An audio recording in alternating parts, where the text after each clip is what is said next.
दोस्तों, India's got latent में ऐसा क्या हुआ जिसकी वजह से अभी पूरी इंटरनेट इसको हेट दे रही है। सारे पॉलिटिशियन एक साथ हो चुके हैं, यहाँ तक कि इस मैटर को पार्लियामेंट में पेश किया जा रहा है। आज सारी चीजों के बारे में बात करेंगे शुरुआत से। देखो, इंडियाज गॉट लेटेंट एक समय रैना का शो है जो कि ऑब्वियसली तुम्हें पता ही होगा। अब कुछ दिनों पहले इंडियाज गॉट लेटेंट का एक एपिसोड रिलीज हुआ जिसके पैनल में टोटल 5 लोग थे। समय रैना, रणवीर अलावादिया, आशीष चंचलानी, अपूर्वा मखीजा जिसको रेवल किड भी बोला जाता है, और जसप्रीत सिंह। अब इस एपिसोड के दौरान एक पर्टिकुलर सीन में रणवीर अलावादिया ने कुछ ऐसा बोला था।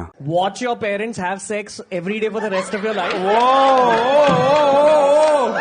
क्या हो गया रणवीर भाई को? और अपने पकड़ लीजिए तुरंत। और would you join in once and stop it forever? Join in? What the fuck, man? अब सारी कंट्रोवर्सी बस इतने से ही क्लिप के वजह से हुआ है। अभी मैं तुम्हें सबसे पहले बता दूं कि रणवीर अलावादिया ने इस सेंटेंस को कहीं दूसरी जगह से कॉपी किया है। दरअसल ओजी क्रू नाम की एक यूट्यूब चैनल है जिसमें 2 हफ्ते पहले एक वीडियो रिलीज हुई थी ट्रूथ और ड्रिंक के नाम से। अब रणवीर अलावादिया ने इस सेंटेंस को वहीं से कॉपी किया है।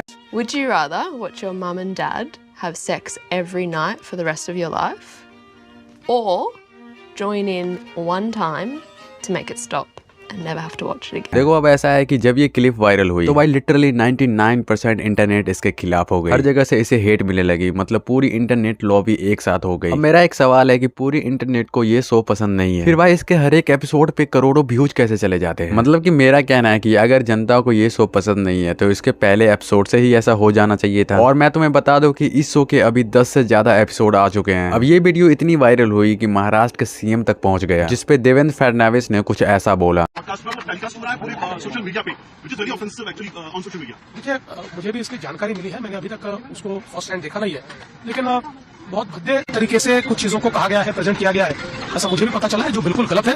फ्रीडम ऑफ स्पीच सभी को है, लेकिन हमारी फ्रीडम वहां समाप्त हो जाती है जब हम किसी और के फ्रीडम पर इंक्रोच करते हैं, और इस प्रकार का इंक्रोचमेंट ठीक नहीं है।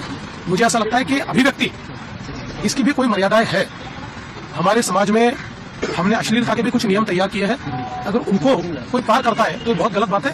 अगर ऐसी कोई बात होती है तो उसके ऊपर कार्रवाई होगी। वहीं तुरंत ही गुवाहाटी के सीएम हेमंत बिस्वा ने ट्वीट किया कि इन सारे पे एफआईआर रजिस्टर हो चुकी है। और भाई मैं एक समय के लिए तो शौक में था कि भाई सिस्टम इतनी तेजी से भी काम करती है। वहीं शिवसेना के एमपी प्रियंका चतुर्वेदी ने इस चीज को पार्लियामेंट में ले जाने की बात कही।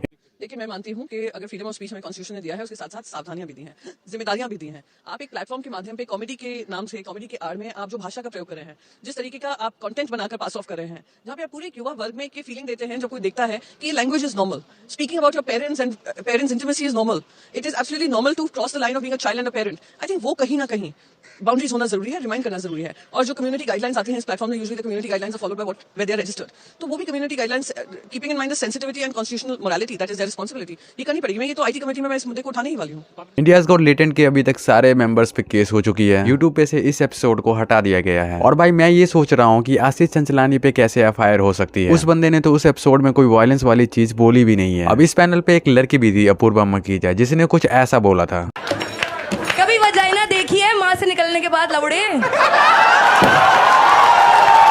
जिसपे एक आदमी ने ट्वीट किया कि इन दोनों को फांसी से कम सजा नहीं होनी चाहिए। और भाई मैं तुम्हें बता दूं कि इस आदमी का एक ओल्ड ट्वीट भी वायरल हो रहा है। और भाई तुम समझ सकते हो कि हिपोक्रेसी की भी एक सीमा होती है। मतलब कि भाई एक कहावत है कि जिसका अगर शीशा का होता है वो दूसरों पे पत्थर नहीं मारा करता। और भाई मैं तुम्हें बता दूं कि जितने भी लोग इस शो को अभी हेट कर रहे हैं, एक टाइम पे वो सारे लोग इस शो को देखते थे, क्योंकि भाई किसी भी वीडियो पे करोड़ों व्यूज ऐसे बिना देखे ही नहीं आ जाते हैं। अब देखो, रणवीर अलावादिया साला है ही चूतिया, मुझे इसके पॉडकास्ट भी बिल्कुल भी पसंद नहीं है। और ये साला जितने भी स्पिरिचुअल वाली चीजें पे नौटंकी करता है अपने यूट्यूब पे, भाई वो सारी चीजें सिर्फ व्यूज के लिए करता है ये, क्योंकि भाई रणवीर को पता है कि इंडियन ऑडियंस भगवान के नाम पे कुछ भी देख लेगी। अब भाई इंडियाज गॉट लेटेंट एक ऐसा प्लेटफॉर्म है जहाँ पे समय रैना को छोड़ के सारे जज बस प्रेशर में ही रहते हैं कि भाई कॉमेडी करनी है, समय रैना के लेवल को मैच करना होगा। अब रणवीर ने उस शो पे जो भी बोला वो सारी प्रिपेयर करके आया था। अब रणवीर को बखूबी पता थी कि ये बहुत बड़ी बात है, जो कि ऑब्वियसली बहुत बड़ी बात है। उसे यही लग रहा था कि मैं इस बात को बोलूंगा और ऑडियंस जजेस दोनों शॉक हो जाएगी। रणवीर अलावादिया को भनक तक नहीं थी कि भाई वो कितनी बड़ी बात बोल रहा है। अब तुम वेस्टर्न कल्चर को फॉलो कर रहे हो, देखो भाई वेस्टर्न कल्चर और हमारे कल्चर में आसमान और जमीन का फर्क है। अब देखो भाई, मेरे जैसे बंदे तुम्हारी बातों से इन्फ्लुएंस नहीं होगा ऑब्वियसली, लेकिन भाई मेरे कॉलोनी में जो 14 साल का गोलू है वो तो 100% तुम्हारी बातों से इन्फ्लुएंस होगा। अब तुम्हारे पास यूट्यूब जैसा प्लेटफॉर्म है, तुम्हारे पास इतनी ऑडियंस है, तो भाई ऑब्वियसली तुम्हें कुछ भी रिस्पॉन्सिबिलिटी के साथ बोलना पड़ेगा। अब भाई तुम एक तरफ स्पिरिचुअलिटी की बात कर रहे हो और दूसरी तरफ तुम ऐसी बात करोगे तो भाई ऑब्वियसली तुम्हें लोग चूतिया ही बुलाएंगे। अब तुम्हें पता होना चाहिए कि रणवीर अलावादिया को पीएम मोदी से एक अवार्ड भी मिल चुका है इसके पॉडकास्ट के चलते। तो भाई रणबीर अलावादिया को कुछ भी बोलने से पहले इस सब के बारे में तो एक बार सोच लेना चाहिए था। अब इसके बाद रणबीर अलावादिया ने लोगों से माफी भी मांगा है, जिसपे इसने कुछ ऐसा कहा। It wasn't even funny.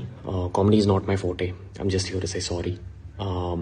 Many of you asked if this is how I wish to use my platform, and obviously this is not how I wish to use it. I'm not going to give any context or justification or reasoning behind whatever happened. I'm just here for an apology. I personally had a lapse in judgment. It wasn't cool on my part. The podcast is watched by people of all ages. Don't want to be the kind of person that takes that responsibility lightly, and family is the last thing that I would ever disrespect. Need to use this platform better. That's been my learning from this whole experience. I promise to just get better. I've asked the makers of the video to remove the insensitive sections from the video. And all I can say in the end is, I'm sorry. I hope you can forgive me as a human being. अब देखो जितनी बड़ी ये बात है नहीं, उससे बड़ी ये नेशनल न्यूज बन चुकी है भाई। चाइना डीप सीक बना चुका है और भाई हम लोग क्या कर रहे हैं भाई, रणबीर ने कुछ गंदा कमेंट कर दिया है, पीएम मोदी को इस पे देखना चाहिए एक बारी। और भाई लिटरली पॉलिटिशियन ये कर भी रही है। अब भाई तुम ही लोग एक बार सोच के देखो कि लॉन्ग टर्म में हम लोगों को क्या अफेक्ट करेगी इंडिया का एयर क्वालिटी, या फिर रणबीर ने कुछ ऐसा बोल दिया जो कि ऑब्वियसली उसे नहीं बोलना चाहिए था। और ऑब्वियसली भाई लॉन्ग टर्म में तो हमें यहाँ की दूषित हवा ही अफेक्ट करेगी भाई। इस देश का क्राइम रेट कम नहीं हो रहा है, रेपिस्ट खुलेआम बाहर घूम रहे हैं, यहाँ का वातावरण दिन पर दिन प्रदूषित होता जा रहा है, यमुना का झाग नहीं खत्म हो रहा, और मीडिया ने national news India's got latent को बना रखा है। भाई तुम्हें अगर याद होगा वेदांत अग्रवाल वाला केस, वो बंदा 300 वर्ड्स की इससे लिख के चला जाता है। तो भाई उस तरीके से रणबीर को तो बस एक एप्लीकेशन लिखनी चाहिए थी। और भाई मीडिया वाले ऐसे बोल रहे हैं कि यूट्यूब वाले सिर्फ व्यूज के चलते गाली गलौज करते हैं। और भाई मैं तुम्हें बता दूं कि मीडिया वाले सिर्फ अपनी टीआरपी के चलते इंडियाज गॉट लेटेंट को नेशनल न्यूज बना रहे हैं, क्योंकि भाई मीडिया वाले को पता है कि मुझे इससे टीआरपी मिलेगी। तो भाई मीडिया वाले व्यूज को लेकर कुछ ना ही बोले तो अच्छा ही रहेगा। भाई तुम इमेजिन करके देखो कि किसी के घर पे मौत हो गई, भाई मीडिया वालों को ये तक नहीं पता कि उन्हें अभी प्राइवेसी की जरूरत है। भाई सारे घर वाले रो रहे हैं, लेकिन मीडिया वाला सिर्फ अपना कैमरा उठाएगा और उसके फेस पे जाके रख देगा, और भाई वो लिटरली वहीं पे सवाल जवाब करने लगता है कि बताइए आपके साथ क्या हुआ। भाई तुम्हें अतुल सुभाष वाला मैटर तो याद ही होगा। अब मीडिया वाले इसको भूल गए क्या? ऑब्वियसली भैया भूल जाएंगे, क्योंकि भाई टीआरपी इससे अब नहीं मिलने वाली। टीआरपी मिलेगी तो समय रहना से। भाई असली हेट सिर्फ मीडिया वाले फैलाते हैं, ये अपने मॉरल्स और एथिक्स सारे बेच रखे हैं। और भाई मैं तुम्हें बता दूं कि इंडियाज गॉट लेटेंट का ये वाला एपिसोड पब्लिकली अपलोड नहीं किया गया था। समय राणा ने इस एपिसोड को मेंबर्स ओनली पे अपलोड किया था। अब भाई मेंबर्स ओनली का मटेरियल देखने के लिए तुम्हें पैसे देने पड़ेंगे हर एक महीने। तो भाई जितने भी लोग इसको पैसे देकर इस एपिसोड को देखे होंगे, भाई उनको तो अच्छे से पता होगा कि इसमें गाली गलौच होने वाली है, ऑफेंसिव लैंग्वेज यूज होने वाली है। तो भाई ये तो दुनिया में पहली बार हो रही है कि कोई बंदा ऑफेंड होने के लिए दूसरों को पैसे दे रहा है। और भाई अगर तुम इस शो को बंद कर रहे हो तो भाई और सब चीजों को भी तो बंद करो ना। भाई ऑल्ट बालाजी भी खुलेआम सेमी पॉन चल रहा है, उल्लू टीवी भी हो गया, और बहुत सारे ऐसी वेब सीरीज बन रही है जिसपे खुलेआम न्यूडिटी दिखाया जा रहा है। भाई सारी चीजें अगर क्लियर ही करना है तो अच्छे से करो। और भाई इंडियाज गॉट लेटेंट का पहला एपिसोड करीब 7 महीने पहले आया था, और भाई 7 महीने पहले किसी को भी नहीं पता था कि इस शो में गाली गलौच होती है, ऑफेंसिव लैंग्वेज यूज होता है। भाई बिग बॉस में तुम खुलेआम क्रिमिनल्स को एज ए कंटेस्टेंट ला रहे हो, उसको बहुत ज्यादा प्रायोरिटी मिलती है, उसको पॉपुलर किया जाता है। और भाई तुम्हें अब अचानक से याद आया कि तुम्हें कल्चर बचाना है, तो भाई एक चीज को पॉइंटेड करने पे हमारा कल्चर तो बिल्कुल भी नहीं बचने वाला। भाई इससे हमें ये तो पता चल गया कि सिस्टम बहुत तेजी से काम करती है। तो भाई और सब मैटर्स में ये लोग सो क्यों जाते हैं भाई? अब भाई बंदे से गलती हो गई है, उसे ऐसा बिल्कुल भी नहीं बोलना चाहिए था। तो भाई तुम एक चूतिए के चक्कर में इसे नेशनल न्यूज बना दोगे क्या? मुझे तो डर भी लगता है भाई कि कहीं डोनाल्ड ट्रंप ना इसमें इन्वॉल्व हो जाए। तो भाई यही सब था आज के इस वीडियो में। इसके बारे में तुम क्या सोचते हो अपनी ओपिनियन कमेंट बॉक्स में जरूर शेयर करना। एंड मिलते हैं तुमसे अपने अगले वीडियो पे, तब तक के लिए स्टे सेफ एंड पीस।